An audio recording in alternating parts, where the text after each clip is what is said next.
kurikulum Merdeka. Sehingga bagaimana kita menyikapi perubahan kurikulum ini agar sekolah kita tetap bisa bersaing, bisa bersanding gitu ya, dan bahkan mungkin bisa bertanding dengan sekolah-sekolah lain yang selevel, terutama yang selevel gitu ya, baik dalam level nasional maupun dalam level internasional ke depannya. Sehingga lulusan-lulusan kita itu bisa membanggakan lembaganya gitu. Jadi alumni itu nanti bisa bangga terhadap Madrasah Ibtidaiyah At-Taqwa ini, karena misalnya dia dari segi pengetahuan, keterampilan dan sikapnya ketika melanjutkan ke pendidikan ke level pendidikan berikutnya tidak kalah gitu ya oleh sekolah-sekolah yang lain, oleh madrasah-madrasah yang lain gitu ya. Itu yang harus menjadi bahan pertimbangan ketika kita berbicara kurikulum. Jadi bagaimana agar siswa-siswa kita itu bisa tampil, ya bisa tampil ketika mereka terjun ke masyarakat, gitu ya, ketika mereka melanjutkan ke pendidikan di level selanjutnya. Enggak konek. Nah ini sangat penting gitu ya kita tekankan, karena sebenarnya perubahan-perubahan kurikulum terus menerus dilakukan gitu ya. Kalau tidak ada perubahan yang berarti pada level siswa yang dimotori oleh gurunya, maka perubahan kurikulum itu sebenarnya tidak memberikan arti apa-apa gitu ya, hanya sebatas kebijakan atau hanya sebatas proyek jadinya gitu ya.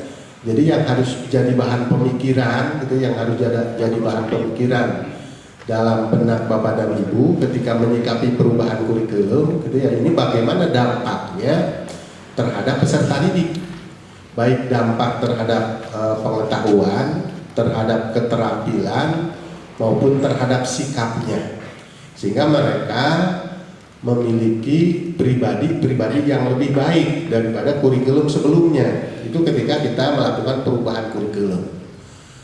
Kenapa saya tekankan ini di awal gitu ya? Karena kurikulum Merdeka ini menekankan pada kreativitas guru. Dia menekankan pada kreativitas guru dan kemerdekaan guru. Jadi kemerdekaan guru terutama dalam hal belajar, gitu ya, merdeka belajar, kemudian merdeka berubah dan merdeka berbagi, gitu ya. Itu yang menjadi ciri utama merdeka belajar itu.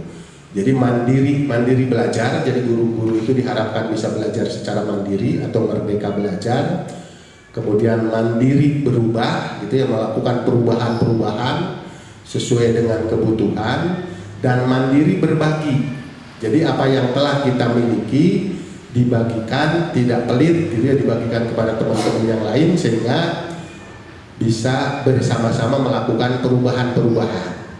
Sehingga dari situ sebenarnya intinya, gitu ya, intinya dari guru penggerak tadi yang merupakan ciri dari merdeka belajar juga, inti dari guru penggerak itu adalah guru yang aktif dan kreatif, gitu ya, guru yang aktif dan kreatif. Kalau yang aktif kan sekarang rata-rata sudah aktif, cuman bagaimana caranya menjadi guru yang kreatif. Nah, tapi yang paling penting lagi dari kemerdekaan mengajar atau kemerdekaan guru, kemerdekaan mengajar yang sedang di launching terbaru sekarang ini, kemudian kemerdekaan guru atau kemandirian guru, gitu ya.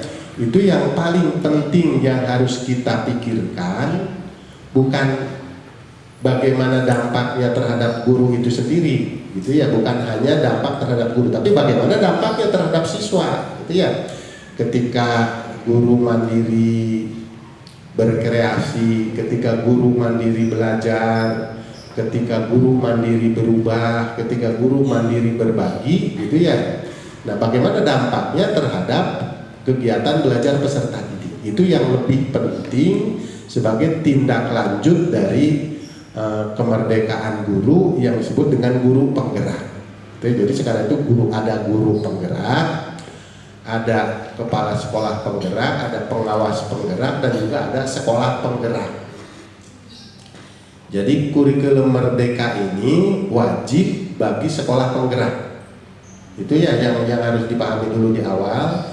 Kurikulum merdeka ini wajib diimplementasikan atau diterapkan oleh sekolah penggerak. Kenapa wajib? Karena sekolah penggerak itu mendapat dana dari pemerintah. Itu mendapat dana dari pemerintah yang untuk menerapkan atau mengimplementasikan kurikulum merdeka. Bagaimana dengan sekolah yang lain? Nah, sekolah yang lain bebas memilih, gitu ya, bebas memilih sesuai dengan kurikulum yang telah atau yang sedang diterapkannya. Nanti ada paparan berikutnya. Nah, kita pahami dulu kenapa kurikulum berubah. Ini saya sepintas akan saya paparkan agar Bapak dan Ibu guru paham, gitu ya. Jadi jangan sampai misalnya, oh kayak ini ganti menteri, ganti kurikulum, gitu ya, ganti pejabat, ganti kurikulum.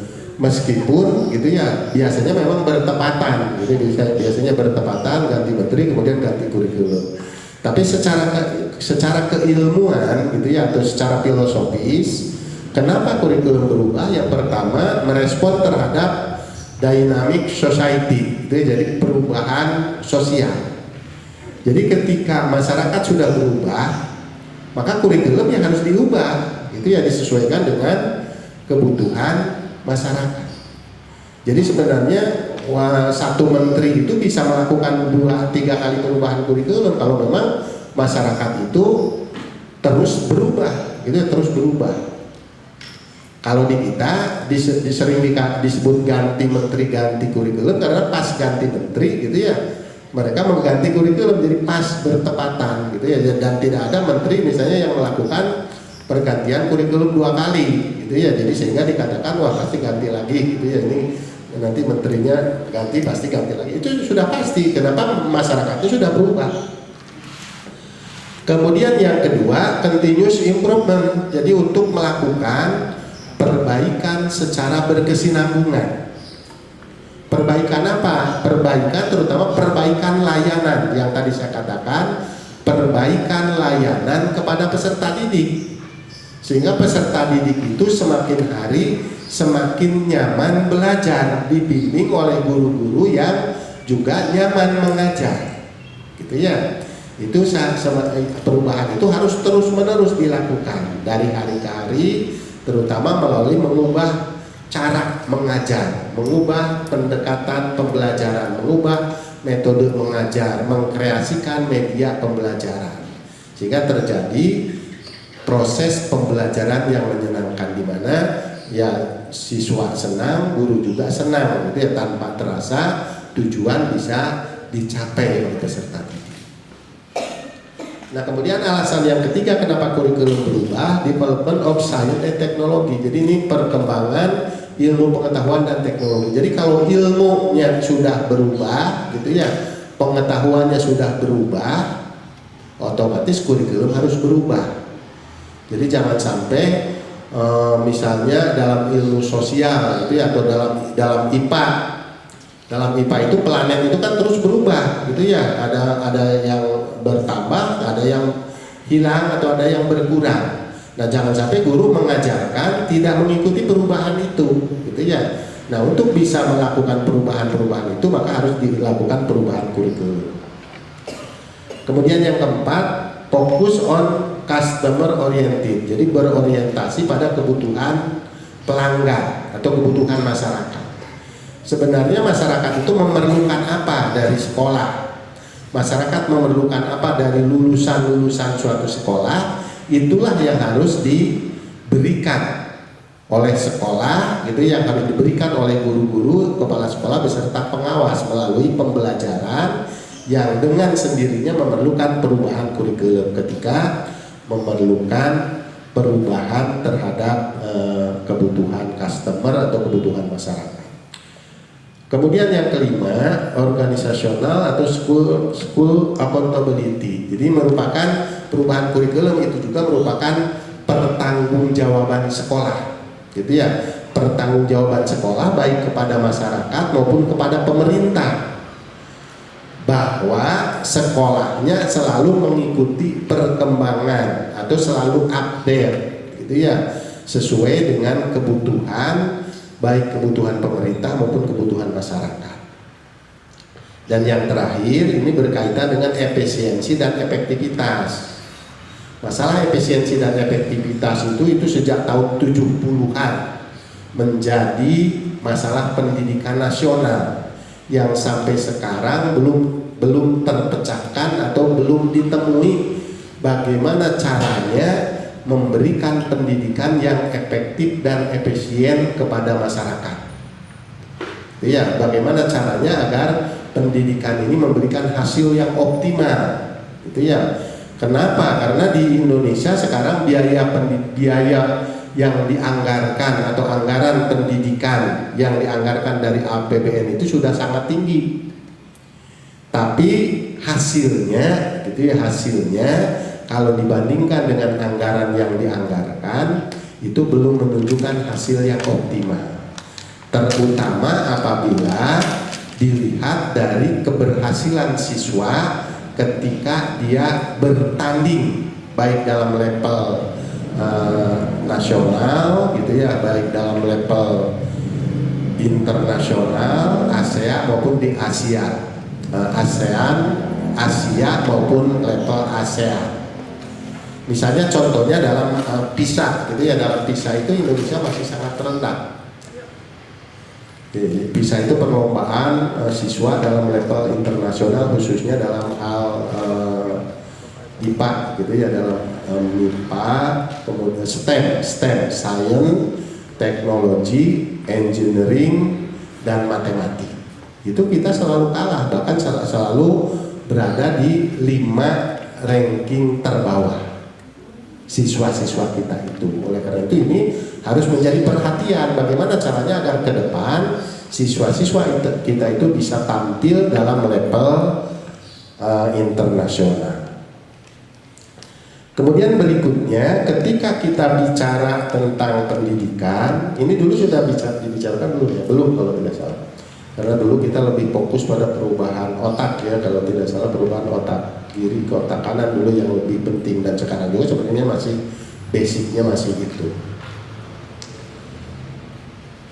Di dalam tujuan pendidikan nasional ini yang harus kita pahami bahwa sampai saat ini undang-undang yang digunakan masih Undang-Undang Nomor 20 Tahun 2003. Belum dilakukan perubahan. Sekarang sedang dilakukan pengkajian gitu ya, di tahun 2021 juga di tahun 2022 sekarang ini, tapi belum final. Belum menghasilkan undang-undang sistem pendidikan yang baru yang bisa dijadikan pedoman, sehingga kita masih mempedomani Undang-Undang Nomor 20 Tahun 2003 tentang sistem pendidikan nasional. Antara lain di dalam pasal 3 dikemukakan tentang fungsi dan tujuan pendidikan nasional. Ini paling tidak ini harus dipahami oleh para guru ya.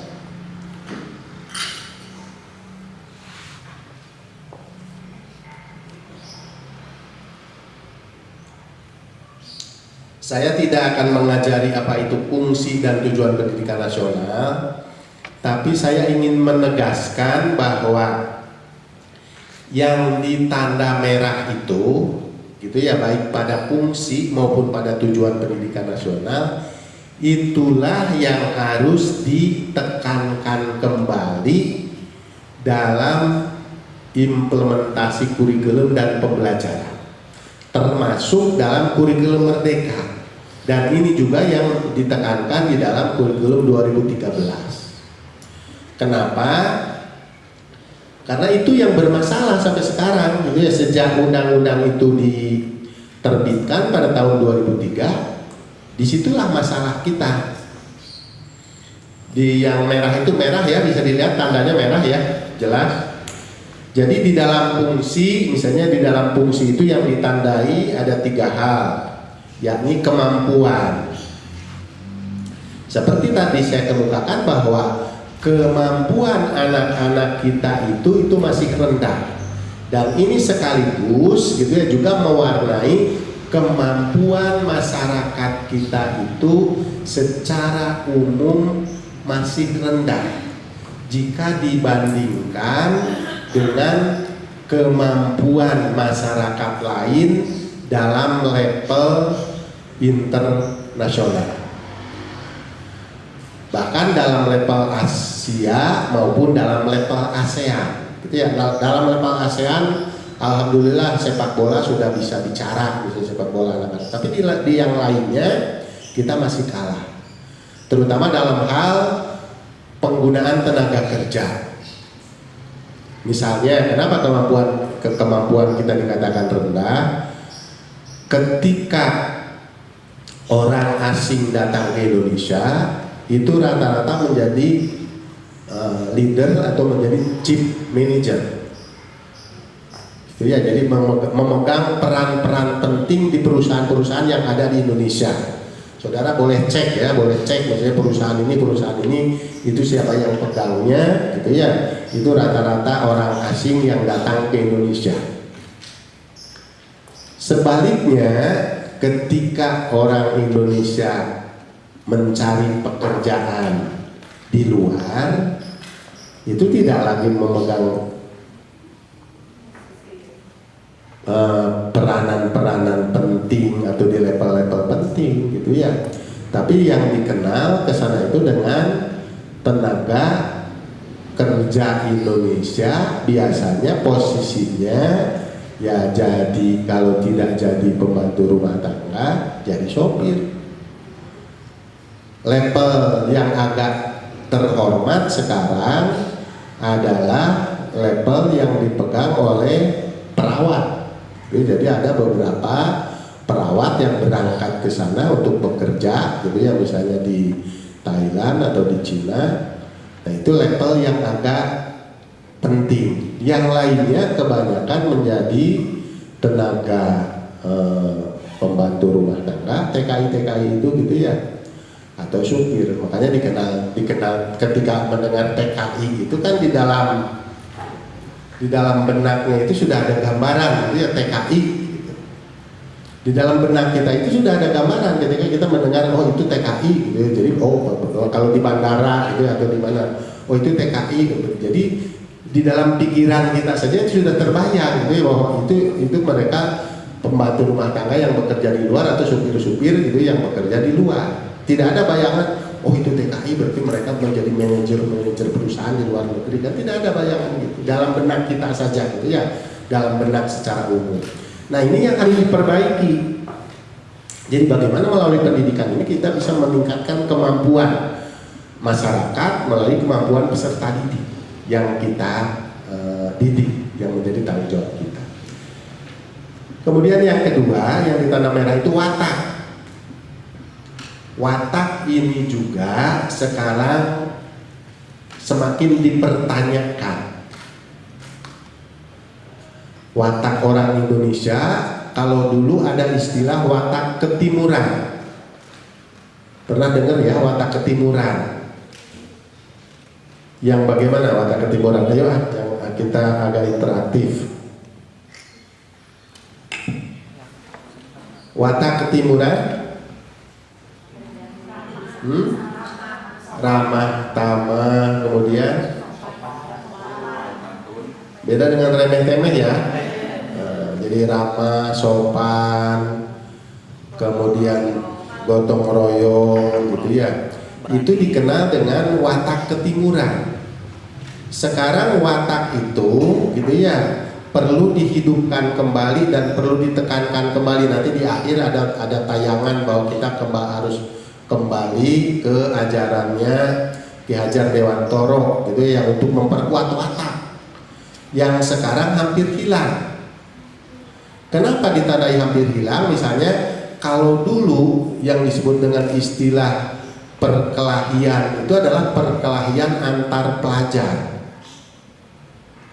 Kalau sekarang itu ada perkelahian antar mahasiswa, gitu ya, yang dulu tidak ada pernah perkelahian antar mahasiswa, perkelahian antar warga, perkelahian antar kampung, bahkan yang lebih ngeri lagi kan ada perkelahian antara anggota DPR, perkelahian bahkan antar kelompok ulama gitu ya, itu kemarin menentukan hari lebaran aja itu berkelahi, itu cuman tidak ditayangkan saja gitu ya.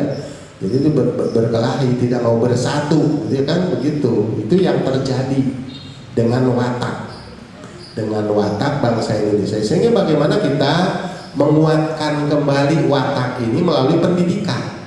Ya, bagaimana agar pendidikan yang kita berikan itu yang kita sampaikan kepada peserta didik bisa memperkuat watak-watak mereka untuk menjaga persatuan dan kesatuan bangsa. Sebab kalau tidak bersatu ya bangsa ini akan mudah dipecah belah. Nah, itu yang menjadi tanggung jawab kita. Nah, kemudian yang ketiga yang ditandai di dalam fungsi itu adalah mencerdaskan.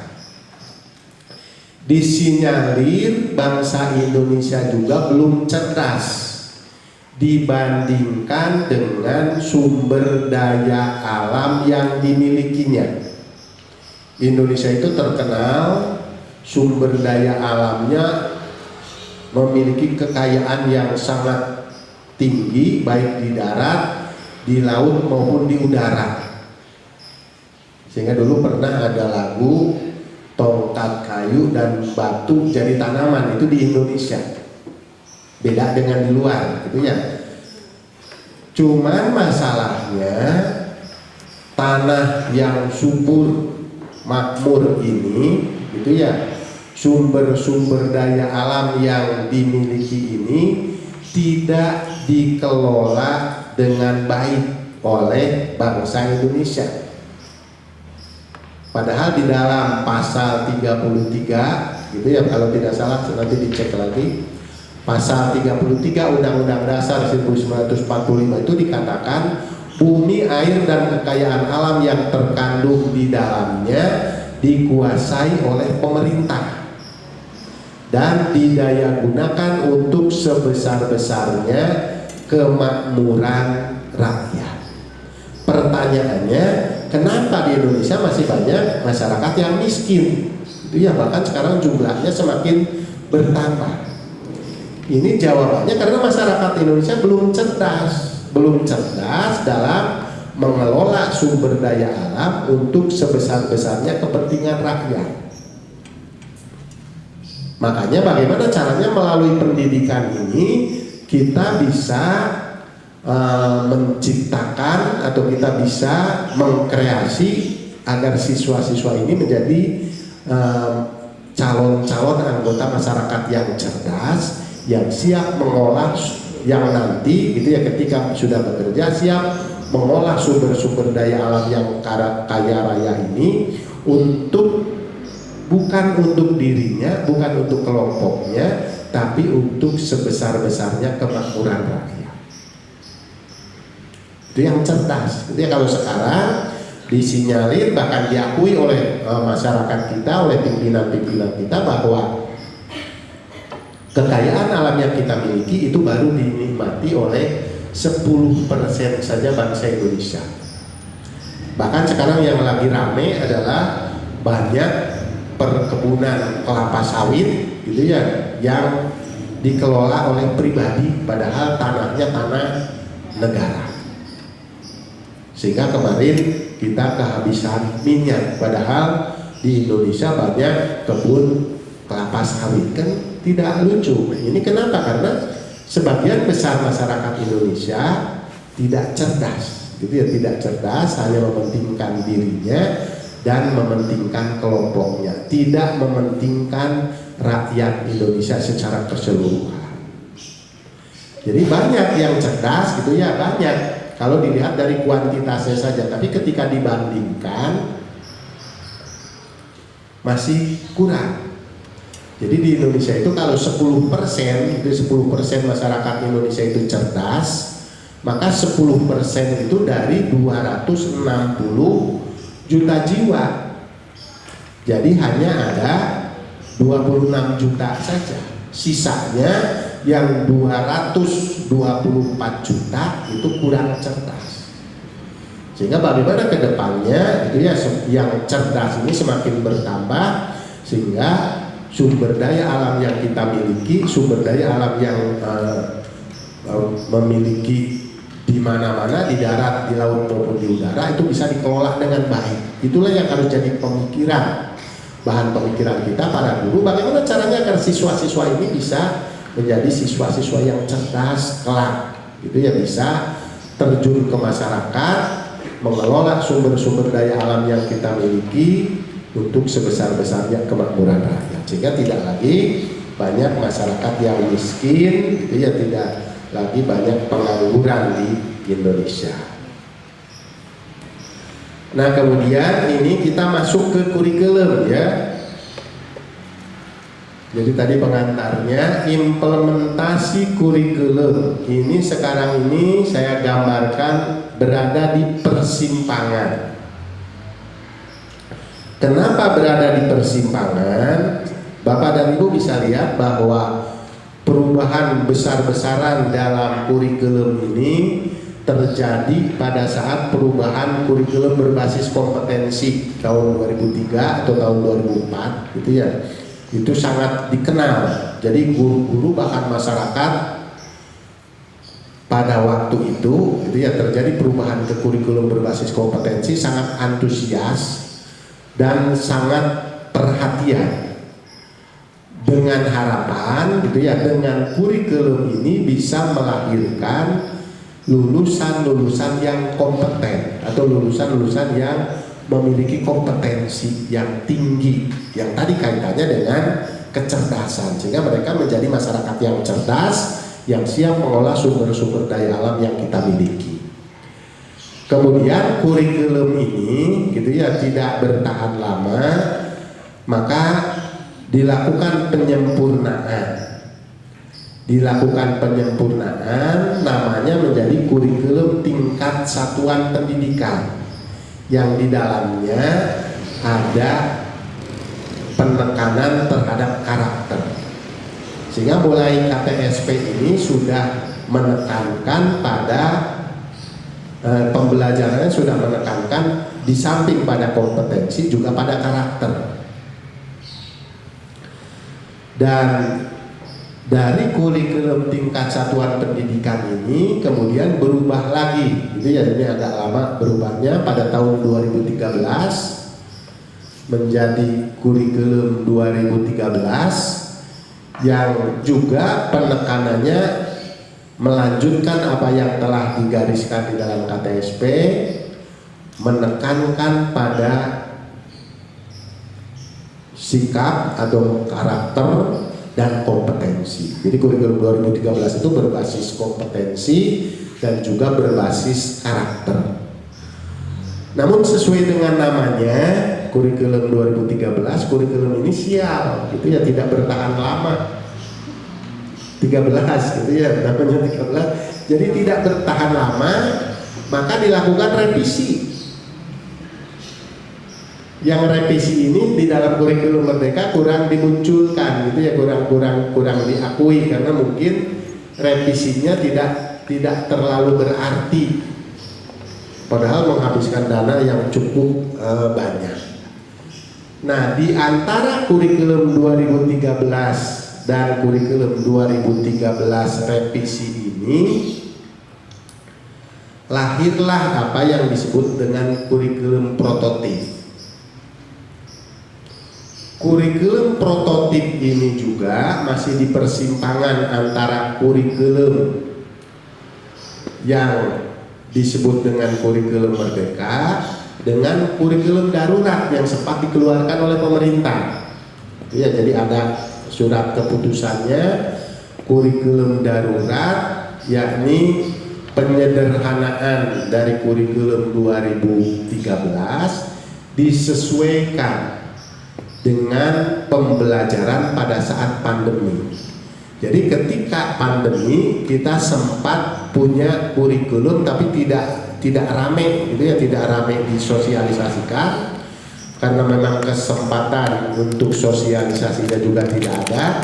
Tapi pemerintah sempat menggariskan kurikulum darurat. Kurikulum darurat itu ada keputusannya, diputuskan oleh pemerintah. Intinya dari kurikulum darurat itu adalah penyederhanaan dari kurikulum 2013 dan juga dari kurikulum 2013 revisi yang intinya jangan sampai terjadi learning loss. Artinya jangan sampai siswa kehilangan kesempatan belajar di masa pandemi.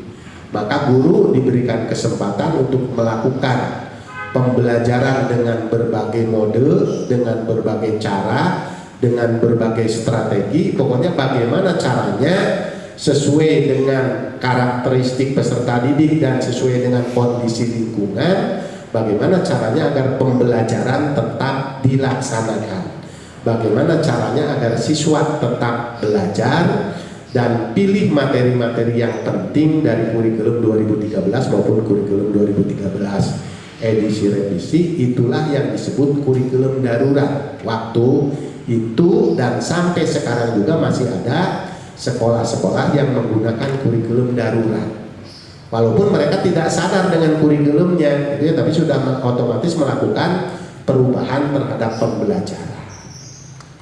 Yang saudara lakukan apa di dalam pembelajaran waktu pandemi kemarin 2 tahun?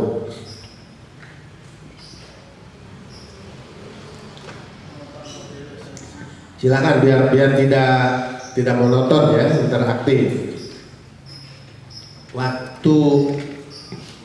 Waktu kemarin 2 tahun kita pandemi dan sekarang kayaknya mau diperpanjang lagi karena COVID-nya bertambah, kasus angka COVID-nya sekarang bertambah, bahkan sekarang diwajibkan pakai masker lagi kan oleh Pak Presiden. Angkanya sekarang naik lagi karena mau tahun ajaran baru Pak Willy. Jadi mau tahun ajaran baru itu saya tidak tahu apa dipolitisir atau bagaimana. Yang jelas sekarang Pak Presiden juga mengeluarkan statement kembali agar menggunakan masker. Kemudian yang kedua menggencarkan kembali booster. Kalau kita itu bisa suhudon, bisa husnudon gitu ya. Kalau mau suhudon ya mungkin vaksinnya belum laku gitu ya. Padahal perjanjian sudah ditandatangan kan, vaksin belum, stok vaksin belum tersebar kan begitu. Ayo silakan, siapa yang mau mewakili apa yang saudara lakukan dalam pembelajaran di masa pandemi? Apakah saudara menggunakan daring gitu ya? Silakan, ada yang perwakilan yang bicara biar masuk video. Ya itu aja apa yang saudara lakukan selama 2 tahun dalam pembelajaran sebagai guru gitu ya. Tanggung jawab saudara, suka duka saudara, silakan. Silakan biar interaktif. Ayo. Ya. Titik baru.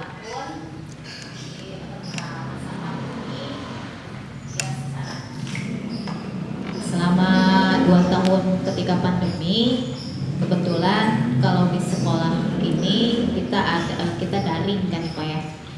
Jadi memang kebanyakan, terutama saya pribadi. Ini kan MI ya? Iya. Madrasah Ibtidaiyah itu level selevel dengan sekolah dasar. Betul. Jadi kalau daring, anak-anak semua sudah punya HP ya?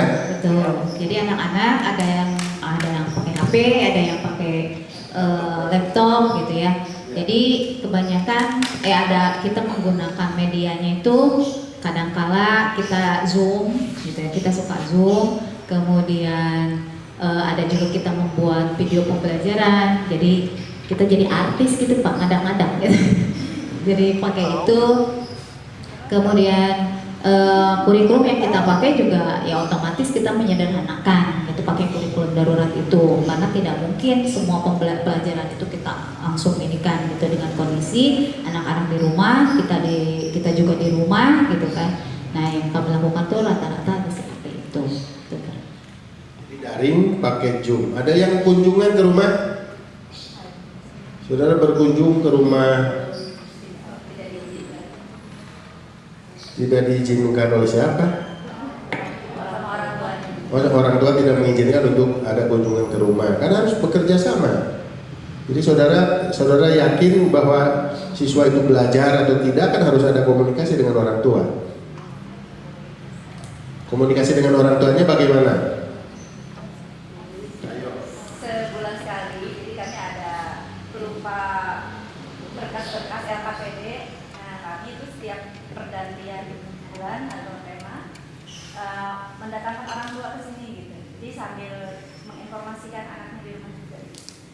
Setiap bulan. Setiap bulan. Setiap bulan. Jadi semua orang tua atau? Bergiliran. Oh, bergiliran. Bergiliran semua orang tua bareng-bareng. Ya semua, tapi bergiliran tiap level kelasnya. Yang dibicarakan apa? Yang dibicarakan biasanya untuk materinya itu sendiri dan pola belajar mereka gitu. Pola Pola belajar belajar. mereka, pendampingannya di rumah dan anaknya itu sendiri gitu.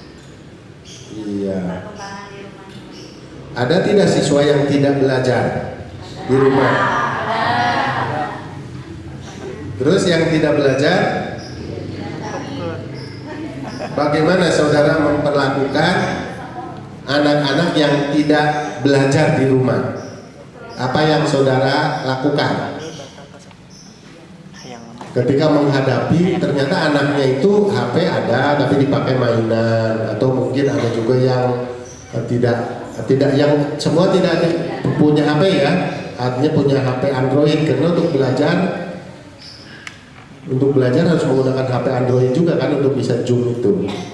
Dan sekarang pun untuk kurikulum Merdeka itu saudara bisa masuk ke platform Merdeka Belajar itu HP-nya harus Android. Nah, jadi guru-guru memang harus bagus HP-nya ya.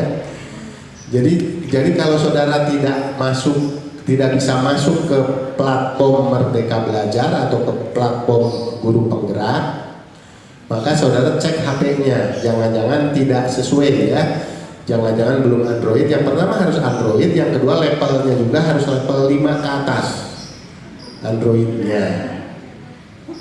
Kalau tidak itu tidak bisa, gitu ya. Itu di dalam itu sudah jelas di situnya, gitu ya, digariskan di dalam platform Merdeka Belajar. Nah, kita kembali, apa yang saudara lakukan ketika menghadapi siswa-siswa yang tidak belajar pada waktu pembelajaran? Ini penting ya, silakan Bu.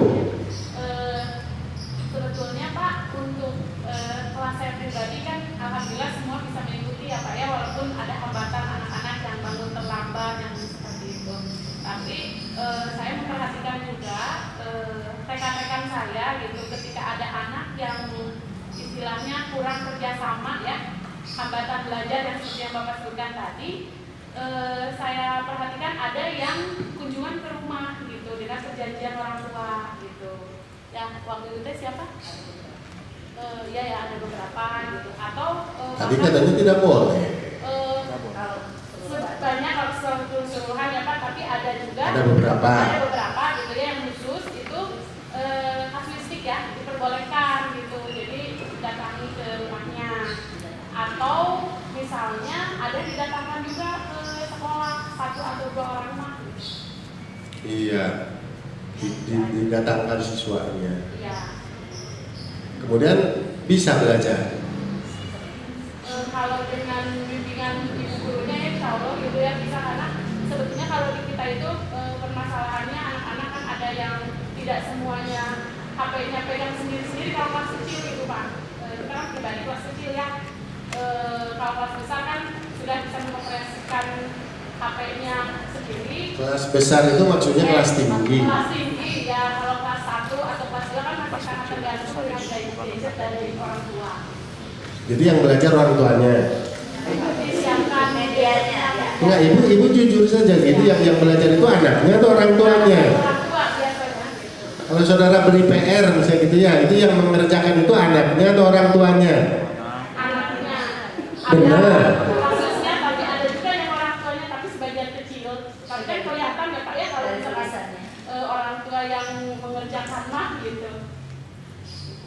Kelihatan apanya? Tulisannya kadang kan ada kasus di LKPD tulisan ya terus pas juga ada yang dibisikin gitu kan ya Pak ya kalau secara Iya. Masalahnya sekarang yang sedang rame itu adalah yang lulusan-lulusan kemarin yang hampir 2 tahun tidak tatap muka, sehingga menghasilkan yang sedang ramai dibicarakan sekarang di masyarakat itu adalah STIA, sekolah tidak, ijazah ada.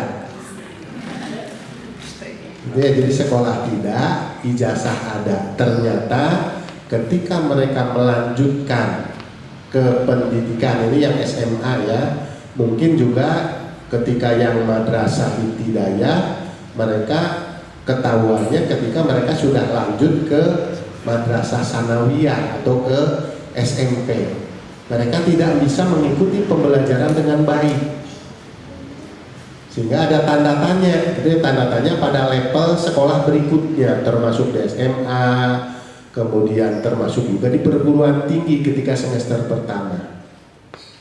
Seharusnya misalnya mereka sudah bisa belajar secara mandiri, tapi kemandirian belum tumbuh, sehingga dipertanyakan kenapa mereka bisa lulus.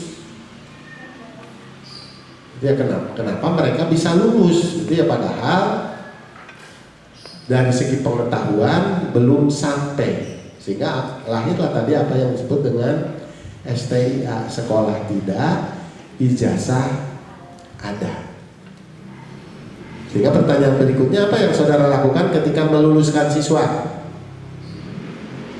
Kemarin ketika kenaikan kelas, ketika kelulusan, coba silakan cerita.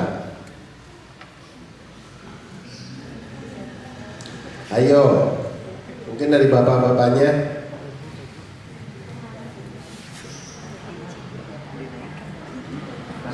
Ada kesulitan tidak waktu mau menaikkan atau mau meluluskan gitu? Saudara, dasar yang dijadikan naik atau tidak, lulus atau tidak, dasarnya apa? Iya, dasarnya nilai. Harus bagaimana?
Benar Bu. Jadi dasarnya apa? Dasarnya ketika untuk naik, tidak naik, lulus, tidak lulus, dasarnya apa?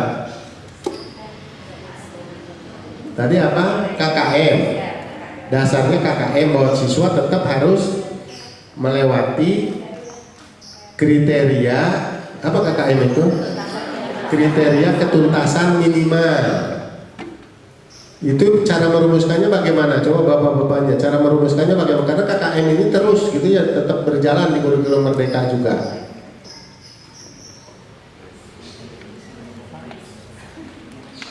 Ayo, untuk merumuskan KKM apa yang dilakukan? Apa KKM itu dari mana? Gitu ya, saudara memperoleh KKM dari mana?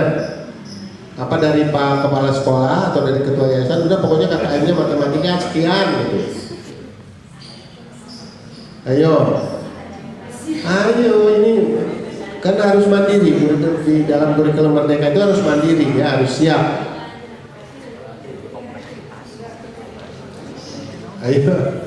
Ayo siapa yang berani?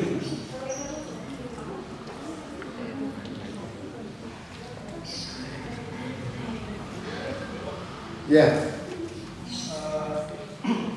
Khusus 2 tahun pandemi kita memang melakukan penyederhanaan atau kita sebut dengan pemetaan materi esensial sehingga ini materi-materi yang sifatnya suplemen atau hanya pengulangan repeat lesson kita tunda, terus kita pilih-pilih materi-materi yang otomatis juga berdampak terhadap kriteria kompetensi yang 3 komponen itu, kita kompleksitas dan juga kita ada karena agar tidak menghilang proses pembelajaran, sehingga ada penilaian penghargaan terhadap anak mengikuti proses pembelajaran. Walaupun sebenarnya justru paradigmanya kita rubah, belajar tidak dibatasi oleh ruang, belajar tidak harus di sekolah, karena kemarin memang mode trennya seperti itu, sehingga belajar bisa dilakukan di rumah dengan benar. Poin-poin ini yang menjadi tidak murni kompleks intens dan daya dukung itu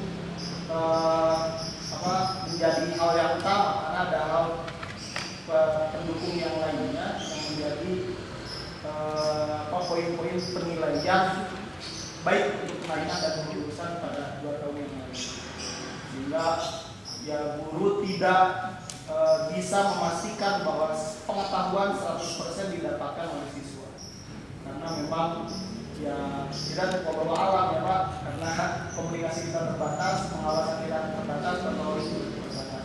Tapi juga kita tidak serta-merta melepas, kontrol tetap ada, evaluasi tetap ada, pengawasan guru tetap ada. Bahkan pernah sampai ujian kita lakukan pengawasan secara kita pasang anak harus terus standby di layar, kita lihat, kita berikan penghargaan kepada mereka yang jujur, aspek kejujuran, aspek tanggung jawab, itu juga selalu oleh guru disampaikan.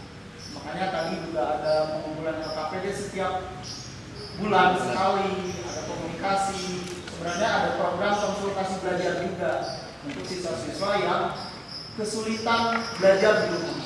Sehingga kebayang kalau karena dulu waktu pandemi kedua itu Pak, request orang tua itu ingin belajar di sekolah karena mereka sudah jenuh gitu ya. Dan terbayang kalau kita menampung seluruh siswa yang ingin belajar di sekolah, sehingga kami membuat strategi kita sebutlah dengan konsultasi belajar untuk anak-anak yang kesulitan belajar di rumah, didatangkan ke sekolah, lalu apa permasalahannya. Ya tentu kita mengedepankan kejujuran, tanggung jawab dan lain sebagainya, sebagai bentuk sikap mungkin ya. Nah itu juga tetap hanya berbeda moda dan teknis saja Pak. Jadi sebenarnya alhamdulillah kita usahakan kejujuran. Selama ini kita nilai-nilai tidak ada yang gratis atau kita upgrade, karena murni sesuai dengan kemampuan dan hasil kerja mereka di rumah. Jadi kalau mereka yang belajar ya nilainya jelek, kita undang, kalau permasalahannya apa kita kejar minimum kompetensi yang harus dicapai di level tersebut. Iya, betul begitu Ibu? Ya. Jadi KKM tetap dijadikan acuan, tapi di KKM itu kan ada yang di atas KKM, ada yang di rata-rata KKM, ada yang di bawah. Nah, perlakuan untuk yang di atas bagaimana? Yang di atas KKM saudara perlakukan bagaimana? Artinya anak-anak yang pinter, itu ya kelompok anak-anak yang pinter di kelasnya biasanya sekitar 16%. Dulu pernah saya jelaskan juga ya dengan kurva normal. Nah itu kemarin diperlakukan bagaimana siswa-siswa yang lebih cepat belajar. Ini dulu pernah disampaikan bagi teman-teman yang dulu ikut. Saya masih ingat ya membuat gambar kurva normal. Jadi 16% siswa itu di atas rata-rata, kemudian 16% di bawah rata-rata, yang 68%-nya itu rata-rata. Itu ya. Nah, bagaimana kita memperlakukan siswa yang di atas rata-rata dan yang di bawah rata-rata, itu juga harus menjadikan fokus perhatian guru ya. Jadi jangan jangan selesai mengajar ya sudahlah selesai gitu. Nah nanti di dalam Merdeka Belajar juga ini yang harus menjadikan titik tumpu ya, bahwa pembelajaran itu harus memperhatikan seluruh karakteristik peserta didik. Jangan hanya memperhatikan yang rata-rata di kelas saja, karena ada di antara yang 40 siswa, kalau saat di kelasnya 40 siswa, ada di antara mereka 16% anak yang di atas rata-rata dan 16% anak yang di bawah rata-rata. Itu perlu ada perlakuan khusus, apalagi apabila saudara menjadi guru penggerak. Ada yang sudah terdaftar atau sudah menjadi guru penggerak? Cari informasinya secara digital, karena sekarang itu era digitalisasi, jadi tidak serba sosialisasi. Jadi kalau ingin maju, itu ya, kalau ingin maju memang motonya ya, moto dari Merdeka Belajar, guru penggerak Merdeka Belajar itu motonya mandiri belajar, mandiri berubah, dan mandiri berbagi. Nah ini sesuai dengan era digital, sesuai dengan era teknologi sekarang ini, maka silakan dimanfaatkan kemerdekaan itu, gitu ya, yang disebut dengan kemerdekaan belajar itu, dengan cara mandiri belajar. Mandiri belajar bagaimana caranya? Mencari, gitu ya, mencari hal-hal baru melalui teknologi atau melalui Mbah Google. Jadi silakan di situ, misalnya ingin tahu lebih banyak tentang guru penggerak, ingin menjadi guru penggerak, apalagi nanti sekolahnya kalau ingin menjadi sekolah penggerak, ingin menjadi kepala sekolah penggerak, itu silahkan dipelajari itu situs-situs itu, dan kalau sempat dan kalau bisa saudara daftar, gitu ya, daftar di situ, bisa daftar menjadi guru penggerak. Apa keuntungannya? Nanti saudara dilatih, gitu ya, diberikan pelatihan-pelatihan untuk memberikan latihan berikutnya kepada teman-teman di sekolah atau teman-teman di lingkungannya. Dan ketika dilatih kan ada refreshing, ada jalan-jalan, gitu ya, mungkin bahkan kalau nanti terpilih guru penggerak yang terbaik di wilayahnya, nanti bisa mewakili untuk pada upacara 17 Agustus, biasanya upacaranya bareng-bareng dengan Presiden dan Bapak Menteri di sana. Untuk yang lebih beruntung lagi biasanya diumrohkan, gitu. Itu yang kesempatan-kesempatan untuk guru, gitu ya. Jadi ini saya informasikan, kesempatan-kesempatan itu jangan dilewatkan begitu saja. Bagaimana caranya? Tadi dengan cara mandiri belajar, mandiri berubah, dan mandiri berbagi. Itu ya, ini moto utama Merdeka Belajar ya. Moto utamanya adalah mandiri belajar, mandiri berubah, dan mandiri berbagi, termasuk juga guru penggerak. Jadi guru penggerak itu adalah guru yang mandiri belajar, mandiri berubah, dan mandiri berbagi. Itu yang sedang ditekankan sekarang untuk para guru penggerak. Nah, kita lanjutkan. Nah, kemudian dari kurikulum 2013 dan kurikulum 2013 revisi itu lahirlah kurikulum yang disebut dengan kurikulum prototipe atau kurikulum paradigma baru atau kurikulum 2022. Istilahnya beragam, kemudian sekarang istilahnya disebut dengan kurikulum merdeka. Itu sebelumnya beragam ya, ada yang menyebut kurikulum prototip, ada yang menyebut kurikulum paradigma baru, ada yang menyebut kurikulum 2022. Kemudian dari situlah lahir kurikulum merdeka.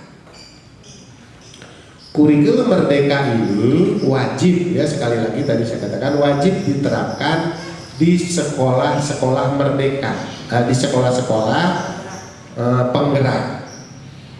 Kenapa wajib? Karena mereka didanai, gitu. Jadi ada dana yang harus digunakan untuk menerapkan kurikulum itu, sehingga untuk melatih gurunya, gitu ya, untuk melatih pembelajaran siswanya dan lain sebagainya, itu ada dana yang dialokasikan oleh pemerintah. Bagi sekolah-sekolah yang bukan atau yang belum menjadi sekolah penggerak, tidak diwajibkan.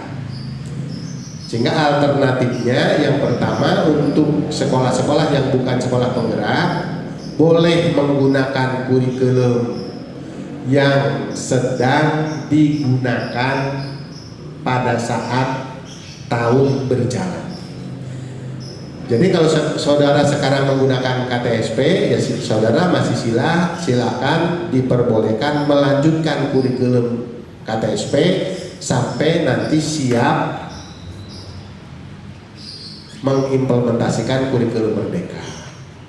Kurikulum Merdeka ini yang pertama sekarang diwajibkan atau sekarang diterapkan, diimplementasikan di sekolah-sekolah penggerak dan sekolah-sekolah yang siap, itu ya, siap secara sukarela coba-coba menerapkan, ya, dengan pemahaman sendiri, belajar sendiri, mencari informasi sendiri, kemudian